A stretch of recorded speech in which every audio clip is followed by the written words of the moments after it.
Daniel capítulo 7. Visão das 4 bestas.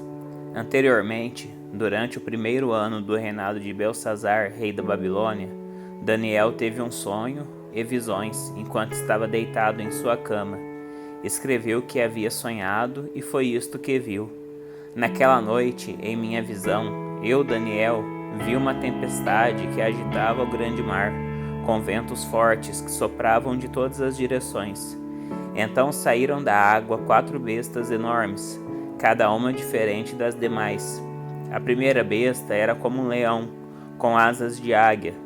Enquanto eu observava, suas asas foram arrancadas, e ela ficou em pé no chão, sobre as 2 patas traseiras, como um ser humano, e lhe foi dada mente humana. Vi então a segunda besta, e ela se parecia com um urso. Levantou-se sobre um dos lados e tinha na boca, entre os dentes, 3 costelas. E lhe foi dito: levante-se, devore a carne de muitos. Em seguida, surgiu a terceira dessas bestas, que se parecia com um leopardo. Tinha 4 asas de ave nas costas e 4 cabeças. E lhe foi dada grande autoridade. Então, em minha visão naquela noite, vi uma 4ª besta terrível, assustadora e muito forte. Devorava e despedaçava suas vítimas com grandes dentes de ferro e esmagava o resto debaixo de seus pés. Era diferente das outras 3 e tinha 10 chifres. Enquanto eu olhava para os chifres, de repente apareceu no meio deles outro chifre pequeno. 3 dos chifres maiores foram arrancados pela raiz, para dar lugar a ele. Esse chifre pequeno tinha olhos como de homem, e uma boca que falava com arrogância. Enquanto eu observava, foram colocados alguns tronos, e o ancião se sentou para julgar. Suas roupas eram brancas como a neve, e seu cabelo como a mais pura lã.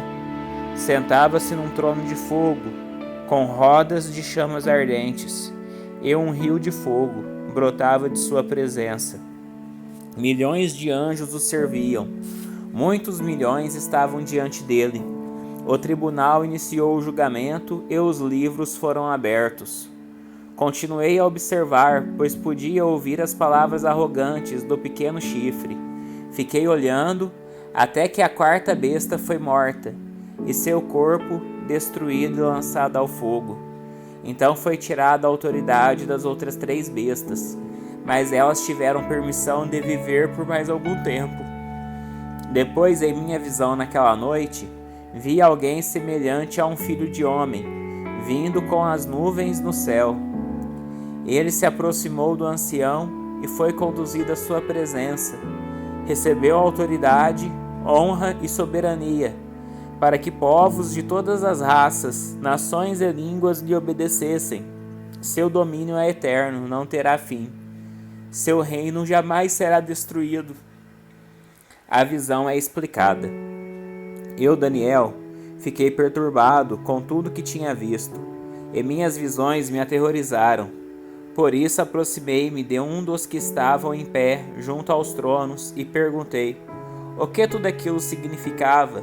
Ele explicou: essas 4 grandes bestas representam 4 reinos que surgirão na terra. No final, porém, o reino será entregue ao povo santo do Altíssimo, e eles dominarão para todo sempre. Então eu quis saber o verdadeiro significado da 4ª besta, tão diferente das demais e tão aterrorizante. Ela havia devorado e despedaçado suas vítimas com dentes de ferro e garras de bronze e esmagado os restos com os pés. Também quis saber sobre os 10 chifres em sua cabeça e o pequeno chifre que surgiu depois e derrubou 3 dos outros chifres. Esse chifre parecia mais forte que os demais e tinha olhos humanos e uma boca que falava com arrogância. Enquanto eu observava esse chifre, guerreava contra o povo santo de Deus e o derrotava. Até que o ancião, o Altíssimo, veio e pronunciou a sentença em favor de seu povo santo. Então chegou o tempo de o povo santo tomar posse do reino. Depois ele me disse: a quarta besta é o quarto reino que dominará a terra, e será diferente de todos os outros. Devorará o mundo inteiro, pisoteará e esmagará tudo que estiver em seu caminho. Seus 10 chifres são 10 reis que governarão esse império. Então surgirá outro rei, diferente dos 10, que subjugará 3 reis. Ele desafiará o Altíssimo e oprimirá o povo santo do Altíssimo. Tentará mudar suas festas sagradas e suas leis, e eles serão colocados sob o controle dele por um tempo. Tempos e meio tempo. Contudo, o tribunal o julgará, e todo o seu poder será tirado e completamente destruído. Então serão dados ao povo santo do Altíssimo a soberania, o poder e a grandeza de todos os reinos debaixo dos céus. O reino do Altíssimo permanecerá para sempre, e todos os governantes o servirão e lhe obedecerão. Assim terminou a visão. Eu, Daniel, fiquei aterrorizado por causa de meus pensamentos, e meu rosto ficou pálido de medo, mas não contei essas coisas a ninguém. Daniel capítulo 8. Visão de um carneiro e de um bode. Durante o 3º ano do reinado de Belsazzar, eu, Daniel, tive outra visão, depois da primeira. Nessa visão eu estava na fortaleza de Suzã, na província de Elão, em pé junto ao rio Ulai. Quando levantei os olhos, vi um carneiro com 2 chifres compridos, em pé junto ao rio. Um dos chifres era mais comprido que o outro, embora tivesse crescido depois do outro. O carneiro dava chifradas em tudo no seu caminho para o oeste, para o norte e para o sul, e ninguém conseguia detê-lo, nem ajudar suas vítimas. Ele fazia o que queria e se tornou muito poderoso. Enquanto eu observava, de repente um bode surgiu do oeste e atravessou a terra com tanta rapidez que nem sequer tocou o chão. Esse bode, que tinha um chifre enorme entre os olhos, foi na direção do carneiro de 2 chifres, que eu tinha visto em pé junto ao rio, e avançou sobre ele cheio de fúria. O bode atacou o carneiro furiosamente e o atingiu com um golpe que quebrou seus 2 chifres. O carneiro ficou sem forças para resistir e o bode o derrubou e o pisoteou. Ninguém foi capaz de livrar o carneiro do poder do bode. O bode se tornou muito poderoso, mas no auge de seu poder, seu grande chifre foi quebrado. No lugar dele nasceram 4 chifres proeminentes, que apontavam para as 4 direções da terra. Então de um dos chifres proeminentes surgiu um pequeno chifre, cujo poder se tornou muito grande. Estendeu-se para o sul e para o leste, e em direção à terra gloriosa. Seu poder chegou aos céus, onde atacou o exército celestial. Lançou à terra alguns do exército e algumas das estrelas e o pisoteou. Chegou a desafiar o comandante do exército celestial, ao suspender os sacrifícios diários oferecidos a ele e destruir seu templo. Ao exército celestial não foi permitido reagir a essa rebelião. Portanto, o sacrifício diário foi interrompido e a verdade derrotada. O chifre teve êxito em tudo o que fez. Então ouvi 2 seres santos conversando entre si. Um deles perguntou: quanto tempo durarão os acontecimentos dessa visão? Até quando a rebelião que causa profanação impedirá os sacrifícios diários?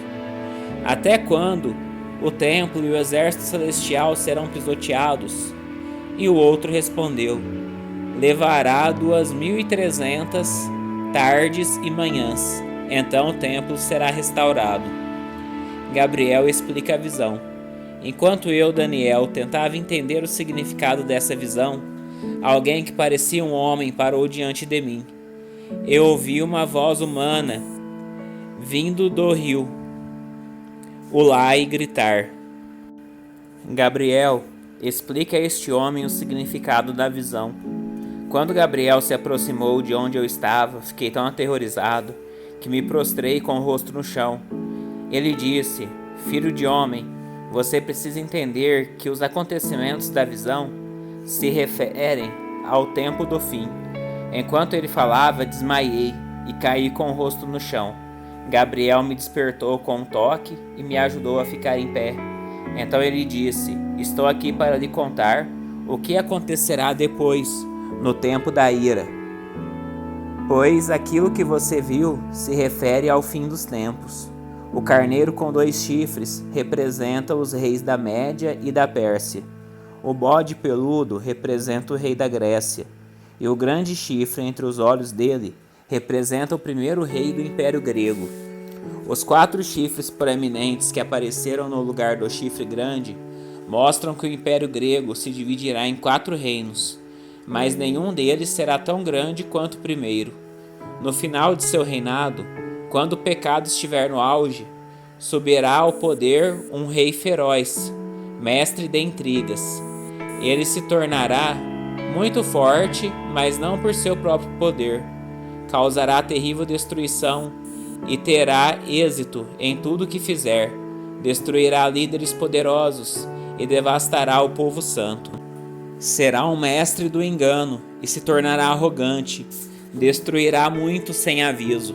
Chegará a enfrentar na batalha o príncipe dos príncipes, mas será quebrado, embora não por força humana. Essa visão das 2.300 tardes e manhãs é verdadeira. Guarde, porém, a visão em segredo, pois esses acontecimentos só ocorrerão depois de muito tempo. Então eu, Daniel, fiquei abatido e doente por vários dias. Depois levantei-me e voltei a tratar dos negócios do rei. Mas a visão me deixou muito perturbado e não consegui entendê-la. Daniel, capítulo 9. A oração de Daniel por seu povo. Era o 1º ano do reinado de Dário, o Medo, filho de Assuero, que se tornou o rei dos babilônios. Desse 1º ano, eu, Daniel, ao estudar a palavra do Senhor revelada ao profeta Jeremias, compreendi que Jerusalém devia permanecer desolada por 70 anos. Então me voltei para o Senhor Deus e supliquei a Ele com oração e jejum. Também vesti pano de saco e coloquei cinzas sobre a cabeça. Orei ao Senhor, meu Deus, e confessei: ó Senhor, és Deus grande e temível. Tu guardas tua aliança de amor leal para com os que te amam e obedecem a teus mandamentos. Contudo, nós pecamos e fizemos o mal. Fomos rebeldes contra ti e desprezamos teus mandamentos e estatutos. Não demos ouvidos a teus servos, os profetas, que falaram em teu nome a nossos reis, príncipes, antepassados e a todo o povo da terra. Senhor, tu és justo, mas como vês, nosso rosto está coberto de vergonha. Todos estamos envergonhados, incluindo os habitantes de Judá e de Jerusalém, e todo Israel, espalhados em lugares próximos e distantes, para onde tu nos enviaste por causa de nossa deslealdade contigo. Ó Senhor, nós, nossos reis, príncipes e antepassados, estamos cobertos de vergonha, porque pecamos contra ti. Mas o Senhor nosso Deus é misericordioso e perdoador. Embora tenhamos nos rebelado contra ele, não obedecemos ao Senhor nosso Deus, pois não seguimos as leis que ele nos deu por meio dos seus servos, os profetas. Todo Israel desobedeceu às tuas leis, desviou-se e não quis ouvir tua voz. Por isso, agora as maldições solenes e os juízos escritos na lei de Moisés, servo de Deus, foram derramados sobre nós por causa de nosso pecado. Tu cumpriste tua palavra e fizeste conosco e com nossos governantes exatamente como havias advertido. Nunca houve calamidade tão terrível quanto a que aconteceu em Jerusalém. Todas as maldições escritas contra nós na lei de Moisés se cumpriram, e no entanto não quisemos buscar a misericórdia do Senhor nosso Deus. Não nos afastamos de nossos pecados, nem reconhecemos sua verdade. Portanto, o Senhor trouxe sobre nós a calamidade que havia preparado. O Senhor nosso Deus foi justo em fazer todas essas coisas, pois não lhe obedecemos. Ó Senhor nosso Deus, tu trouxeste honra duradoura para teu nome resgatar teu povo do Egito, com grande demonstração de poder, mas nós pecamos e estamos cheios de maldade. De acordo com toda a tua justiça, Senhor, desvia tua furiosa ira de Jerusalém, tua cidade e teu santo monte. Como resultado de nossos pecados e dos pecados de nossos antepassados, todas as nações vizinhas zombam de Jerusalém e de teu povo. Ó nosso Deus, ouve a oração de teu servo, ouve minha súplica, por causa de ti mesmo, Senhor. Volta a olhar com bondade para teu santuário desolado. Ó meu Deus, inclina-te e ouve-me. Abre teus olhos e vê nossa desolação. Vê como nossa cidade, a cidade que leva teu nome, está em ruínas. Fazemos esta súplica não porque merecemos, mas por causa de tua misericórdia. Ó Senhor, ouve. Ó Senhor, perdoa. Ó Senhor, atende-nos e age, por causa de ti mesmo. Não te demores, ó meu Deus, pois teu povo, a tua cidade, carregam teu nome. Continuei a orar e a confessar meu pecado e o pecado de meu povo Israel, suplicando ao Senhor, meu Deus, por Jerusalém, seu santo monte. Enquanto eu orava, Gabriel, que eu tinha visto na visão anterior, veio a mim depressa, na hora do sacrifício da tarde. E ele explicou: Daniel, vim lhe dar percepção e entendimento. Assim que você começou a orar, foi dada uma ordem, e agora estou aqui para lhe dizer qual foi essa ordem, pois você é muito precioso para Deus. Ouça com atenção para entender o significado de sua visão. Um período de 70 semanas de 7 foi decretado ao povo e à sua cidade santa, para dar fim à rebelião, acabar com o pecado e fazer expiação por sua culpa, trazer justiça eterna, confirmar a visão profética e ungir o lugar santíssimo. Agora ouça e entenda. Passaram 7 semanas, mais 62 semanas, desde que for dada a ordem para reconstruir Jerusalém até a chegada do governante, ou ungido. Apesar dos tempos difíceis, Jerusalém será reconstruída, com ruas e fortes defesas. Depois desse período de 62 semanas de 7, o ungido será morto, e nada dele restará. Surgirá um governante cujos exércitos destruirão a cidade e o templo. O fim chegará com uma inundação, e a guerra e seus sofrimentos estão decretados, desde esse tempo até o fim. O governante fará um tratado com muitos, por um período de 1 semana, mas depois de metade desse tempo, ele acabará com os sacrifícios e com as ofertas. E numa parte do templo, ele colocará uma terrível profanação, até que o destino declarado para esse profanador seja finalmente derramado sobre ele.